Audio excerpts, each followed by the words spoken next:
પટેલ તરફથી પત્રકાર પરિષદ યોજવામાં આવી રહી છે, સીધા પહોંચીશું ત્યાં।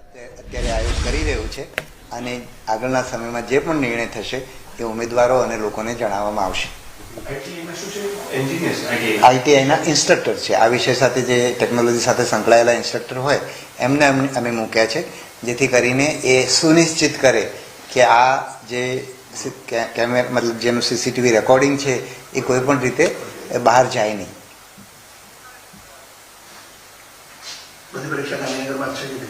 આપણે બધી ગાંધીનગરમાં, અમદાવાદ, માત્ર અમદાવાદ એક સેન્ટર અહીંનું આયોગનું, બરાબર।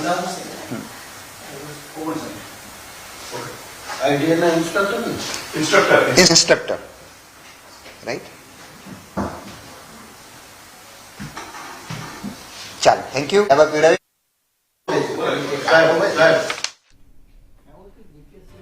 તો આવતીકાલે જીપીએસસી તરફથી પરીક્ષાનું આયોજન કરવામાં આવ્યું છે, જેમાં અલગ અલગ સેન્ટરો પર કેવી રીતે પરીક્ષા યોજાશે અને સાથે જ એચડી કેમેરા અગાઉની પરીક્ષામાં બંધ રાખ્યા હતા। આ તમામ મુદ્દે ચેરમેન હસમુખ પટેલ તરફથી પત્રકાર પરિષદ યોજીને આવતીકાલની પરીક્ષામાં કેવી રીતે હવે કામગીરી કરવામાં આવશે, કેવી નજર રાખવામાં આવશે, પરીક્ષામાં સીસીટીવી કેમેરા પણ હશે, કઈ ટેકનિકનો ઉપયોગ કરવામાં આવશે, આ તમામ મુદ્દે પત્રકાર પરિષદમાં તેમણે જણાવ્યું હતું। અલગથી તાલીમ આપવામાં આવી છે તેવું પણ જણાવ્યું છે। સીસીટીવી કેમેરા પણ તમામ જે વર્ગખંડો છે ત્યાં તૈનાત રાખવામાં આવશે। આવતીકાલે જીપીએસસીની આ પરીક્ષા અને તેમાં એસઓપી જે તૈયાર કરી છે જેના આધારે આ પરીક્ષાનું આયોજન કરવામાં આવ્યું છે।